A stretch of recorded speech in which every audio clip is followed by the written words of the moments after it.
Saludo, mi nombre es Jocelyn, matrícula 121-0773 y en este momento yo le estaré hablando acerca del estrabismo, así como también la blefaritis y por supuesto el glaucoma. El estrabismo está presente en alrededor del 2% de los niños. Su reconocimiento oportuno es responsabilidad del pediatra o del médico familiar. En ocasiones, el estrabismo infantil tiene pues un significado neurológico. La idea de que un niño pueda crecer visco debe ser desalentada. Cualquier niño con evidencia de estrabismo después de los 3 meses de edad debe ser canalizado tan pronto como sea posible a valoración por un oftalmólogo. La negligencia en el tratamiento podría conducir a efectos cosméticos indeseables, trauma psicológico, así como también a ambliopía. El estrabismo manifiesto, un lugar retiniano extrafoveal, puede convertirse en el punto de fijación preferido en el ojo que se desvía, lo que resulta una correspondencia retiniana anormal, anómala, ARC por sus siglas en inglés. Puede haber correlación exacta entre la posición de ese lugar y el ángulo del estrabismo. ARS con identidad o no ARS sin amonía o sin identidad. La ARC existe solo en condiciones de vista binocular, en contraste con la fijación excéntrica. La ARS evita diplopía y confusión visual porque el lugar de fijación retiniana extrafoveal en el ojo que se desvía está localizado hacia el frente durante la vista binocular. También se facilita la función binocular, quizás dando como resultado esta estereoscopía del bajo grado. Hablemos de la epidemiología y desarrollo. Afecta pues aproximadamente el 4% de los niños, no se supera espontáneamente, por lo que es esencial el tratamiento temprano. Puede aparecer de forma congénita, dígase al nacimiento, o adquirido por parálisis craneales, enfermedades sistémicas, traumas graves, etc. Anatomía y fisiología ocular. El alineamiento ocular depende de 6 músculos extraoculares controlados por los pares craneales oculomotores, dígase el tercer par, el cuarto par y el sexto par, y regulados por mecanismos corticales del tronco encefálico. Bien, hablemos de la historia clínica del estrabismo. En el diagnóstico del estrabismo, pues es importante la obtención cuidadosa de la historia clínica en los siguientes aspectos. Lateralidad, la desviación ocurre solo en un ojo o es alterna. Dirección, la desviación es hacia el interior, hacia el exterior, ascendente o descendente. Duración, ¿cuándo fue percibida la primera desviación? ¿El principio fue gradual o súbito? También se toma en cuenta lo que es la frecuencia, la desviación es constante o es intermitente. Si es intermitente, pues qué tan frecuente es. La frecuencia ha aumentado, disminuido o permanece igual después que fue percibida la primera vez. Factores de modificación, la desviación empeora con la fatiga, enfermedad o consumo del alcohol. Síntomas asociados.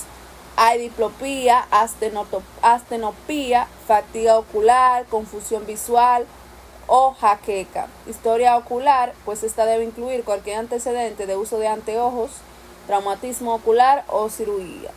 Historia médica. Debe considerar cualquier antecedente de prematuridad, desarrollo retardado, trastorno neurológico, así como también enfermedades de la tiroides.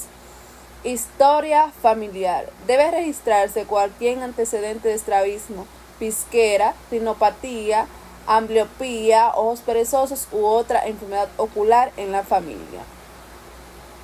Complicaciones asociadas. Supresión, pues el cerebro ignora la imagen del ojo desviado para evitar diplopía. Ambliopía, especialmente en estrabismo infantil. Anisometría o cataratas con pérdida de la agudeza visual sin causa orgánica detectada.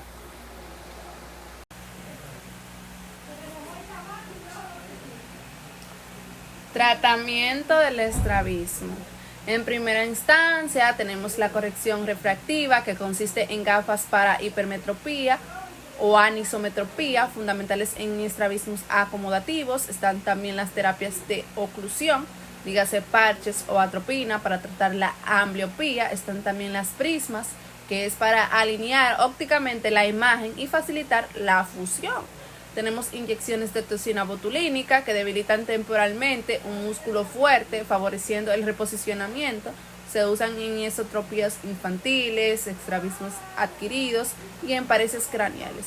Y por último, pero no menos importante, está la cirugía, que es en casos de que no respondan a métodos conservadores, pues con la cirugía se busca equilibrar las fuerzas musculares.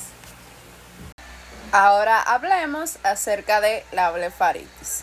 De manera introductoria, la blefaritis es una enfermedad muy común. Los tipos más comunes son las variedades seborreica y la estafilocócica. La forma seborreica se presenta con mayor frecuencia en la edad media y edades mayores, presentando un curso más crónico, mientras que la estafilocócica afecta generalmente a jóvenes y es más frecuente en mujeres, alrededor de un 80%, de manera que se ha observado con dermatitis seborreica, acné rosácea, disfunción de las glándulas de Meibonio y síndrome de Bob-Koyanagi. Ahora, si definimos la blefaritis, podríamos decir que es una inflamación del borde palpebral que incluye las pestañas y las glándulas apócrinas y sebáceas asociadas. Se caracteriza por hiperemia, engrosamiento y acumulación de material en el margen palpebral alrededor de la base de las pestañas. Etiología puede ser bacteriana, viral, micótica, alérgica, parasitaria y asociadas a enfermedades dermatológicas. Dentro de las complicaciones tenemos las palpebrales, madarosis, tilosis, etropión, triquiasis, distiquiasis, chalazón, orzuelos. Ahora si es en base a los corneales, tenemos infiltrados, neovascularización, úlceras catarrales, úlceras por trauma, queratitis intersticial, así como también perforaciones corneales. Bien, ahora hablemos acerca de este tipo de blefaritis, llamada blefaritis anterior, que se define como una inflamación bilateral crónica frecuente de los márgenes palpebrales. Sus dos principales clases son la estafilocócica y la seborreica. La bacteriana, que causa la variedad estafilocócica, son Streptococcus aureus y la estafilocócica epidermis y Staphylococcus coagulasa negativos. Por lo regular, la blefaritis seborreica se acompaña de infección por Pittirosporum ovale, aunque no se ha demostrado que este organismo sea la causa en muchos casos. Coexisten ambos tipos, dígase la blefaritis mixtas. Los principales síntomas son irritación, ardor, prurito en los márgenes palpebrales, los ojos tienen bordes rojos, es posible observar numerosas escamas o costras pegadas a las pestañas, tanto en los párpados superiores como en los inferiores.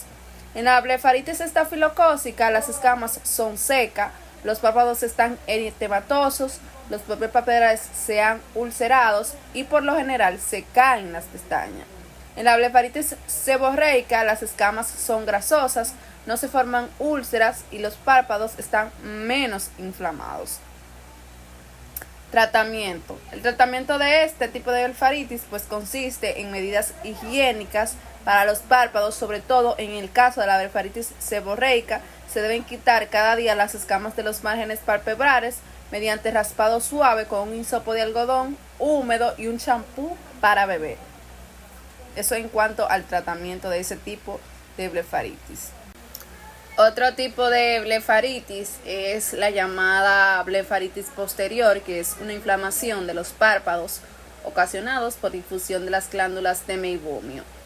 Igual que la blefaritis anterior, pero este es un trastorno bilateral crónico. A veces coexisten ambas variedades. Por lo general, la disfusión de las glándulas de Meibonio se acompañan de dermatitis seborreica. Con frecuencia, la colonización y las infecciones francas por cepas de estafilococos se acompaña de enfermedad en las glándulas de Meibomian, quizás sean razones de trastornos funcional de estas estructuras.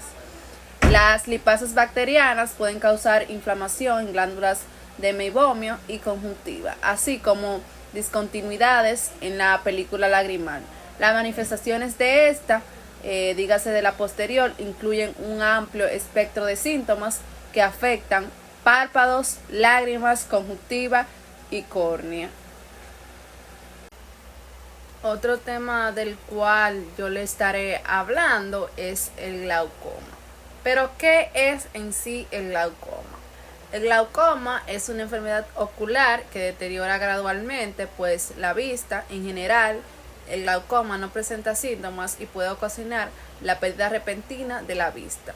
Sin el tratamiento adecuado, pues el glaucoma puede ocasionar ceguera. Lo bueno es que mediante exámenes oculares periódicos, la detección temprana y el tratamiento, usted puede prevenir pues la pérdida de la vista.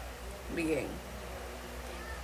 El ojo con glaucoma. Con la mayoría de los tipos de glaucoma, el sistema de drenaje del ojo se obstruye de manera que el líquido intraocular no puede drenarse. A medida que el líquido se acumula, aumenta la presión en el interior del ojo.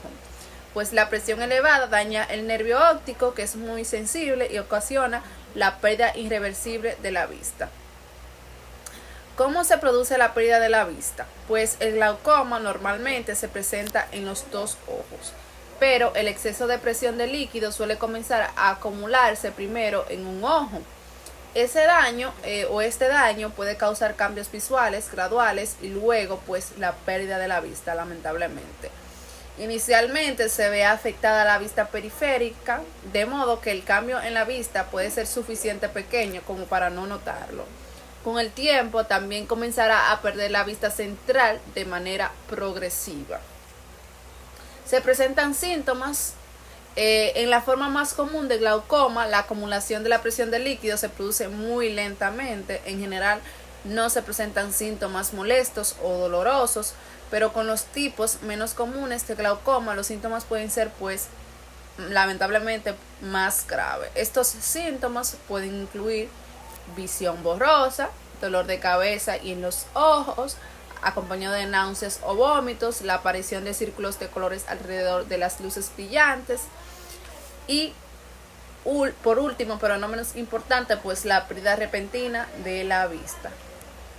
Más grave. Estos síntomas pueden incluir visión borrosa, dolor de cabeza y en los ojos, acompañado de náuseas o vómitos, la aparición de círculos de colores alrededor de las luces brillantes y, por último, pero no menos importante, pues la pérdida repentina de la vista. Diferentes tipos de glaucoma. Existen varios tipos de glaucoma. Los dos tipos principales son el de ángulo abierto y el de ángulo cerrado. Ahora pues le hablaré un poquito acerca del ángulo abierto. Con este tipo de glaucoma, el ángulo donde el iris se une con la córnea tiene el ancho y la apertura normales. El glaucoma de ángulo abierto también se conoce como glaucoma primario o crónico. Es el tipo de glaucoma más común frecuentemente y afecta aproximadamente a 3 millones de estadounidenses. Este tipo de glaucoma se desarrolla cuando los canales de drenaje del ojo se obstruyen con el tiempo. La presión interna del ojo, también llamada presión intraocular, aumenta debido a que la cantidad adecuada de líquido pues no puede salir del ojo. Tratamiento: si se detecta en forma temprana, el glaucoma de ángulo abierto normalmente responde bien a los fármacos, dígase a los medicamentos. Sin embargo, es muy importante que se siga cuidadosamente el régimen de medicamentos para mantener una presión ocular saludable y pues prevenir la pérdida de la vista. Otro tipo de glaucoma es el de ángulo cerrado, conocido también como glaucoma agudo o de ángulo estrecho. A diferencia del glaucoma de ángulo abierto, el glaucoma de ángulo cerrado es el resultado del ángulo entre el cierre del iris y la córnea. El borde externo del iris se pega a los canales de drenaje. Cuando la pupila se dilata demasiado o muy rápido, este problema estructural solo sucede en un pequeño porcentaje de ojos. Esto provoca un ataque de dolor en el ojo y el ojo puede enrojecerse.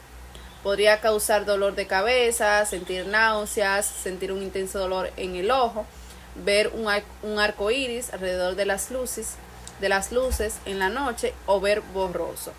Para el tratamiento del ángulo cerrado normalmente implica cirugía láser o convencional para quitar una pequeña porción del borde externo del iris pegado. La cirugía ayuda a desbloquear los canales de drenaje para que el exceso de líquido pueda salir. Si tienes glaucoma de ángulo cerrado en un solo ojo, los médicos pueden tratar el otro ojo como medida preventiva. En general, la cirugía del glaucoma de ángulo cerrado es exitosa y sus efectos son de larga duración. Sin embargo, las revisiones médicas periódicas aún son importantes, ya que se podría desarrollar una forma crónica de glaucoma. Otros tipos de glaucoma, la mayoría de los otros tipos de glaucoma son variaciones de los tipos de ángulo abierto o de ángulo cerrado. Estos tipos pueden desarrollarse en uno o en ambos ojos. Tenemos el glaucoma secundario, glaucoma de tensión normal, glaucoma pigmentario y también está el glaucoma congénito. ¿Cómo detectar el glaucoma? O sea, ¿cómo se diagnostica? Por razones de seguridad y precisión se deben identificar 4 factores antes de realizar un diagnóstico de glaucoma. Primero, la presión interna del ojo, dígase presión intraocular, tonometría. Segundo, la forma y el color del nervio óptico, oftalmoscopía o examen con las pupilas dilatadas. Tercero, el campo visual, perimetría. Y cuarto, el ángulo en el ojo donde el iris se une con la córnea, gonioscopía. ¿Qué esperar durante los exámenes para detectar glaucoma? Los chequeos generales de glaucoma deben incluir 2 exámenes rutinarios que no ocasionan dolor, la tonometría y la oftalmoscopía. Si la presión del ojo no está dentro de los rangos normales o si el nervio óptico no se ve completamente normal, entonces se deben hacer además uno o dos exámenes especiales para detectar el glaucoma. Estos 2 exámenes son la perimetría y la gonioscopía. Eso es cuanto al glaucoma. Ya concluyo con estos temas. Muchas gracias. Esto fue todo de mi parte.